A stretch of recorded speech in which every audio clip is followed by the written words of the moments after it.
Hi friends, অনেকদিন ধরে দেখতেছি অনেকে আপনাদেরকে বিভিন্ন ওয়েবসাইটের মাধ্যমে কিভাবে পোশাক পরিবর্তন করতে হয় সেই বিষয়টি দেখাচ্ছে। কিন্তু আজকে আমি আপনাদেরকে এমন একটি অ্যাপসের কথা শেয়ার করব যেটা দিয়ে আপনি সহজেই যে কোনো পোশাক পরিবর্তন করতে পারবেন শুধুমাত্র একটি ক্লিকের মাধ্যমে।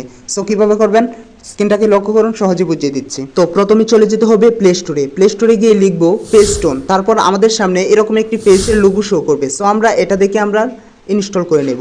আমাদের অ্যাপসটি ইনস্টল করা হয়ে গেলে আমরা ওপেনে ক্লিক করে দেব। তারপর আমাদের সামনে এরকম একটি ইন্টারফেস শো করবে। এখান থেকে অ্যাকসেপ্ট অ্যান্ড কন্টিনিউ এখানে ক্লিক করে দেব। তারপর আমাদের সামনে তিনটে অপশন দেখাবে, যে কোনো একটি আপনি সিলেক্ট করতে পারেন।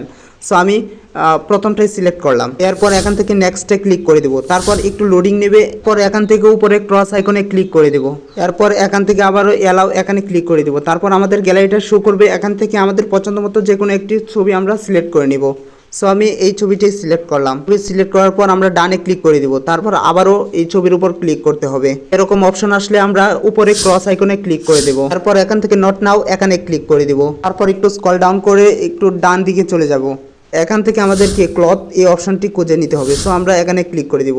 তারপর একটু লোডিং নেবে। সো আমরা ওয়েট করতে হবে। ওয়েট করার পর আমাদের সামনে এরকম একটি ইন্টারফেস শো করবে। এখানে অনেক ধরনের পোশাকের ছবি রয়েছে। সো আপনি যেটাতে ক্লিক করবেন সেই পোশাকটি অটোমেটিকলি এখানে দেখাবে। আর এই আইকনটিতে আপনি ক্লিক করে কাস্টমাইজ করে নিতে পারবেন পোশাকের কালারটা। তো আমি যেই পোশাকের উপরেই ক্লিক করি সেটাই দেখবেন পরিবর্তন হয়ে যাচ্ছে।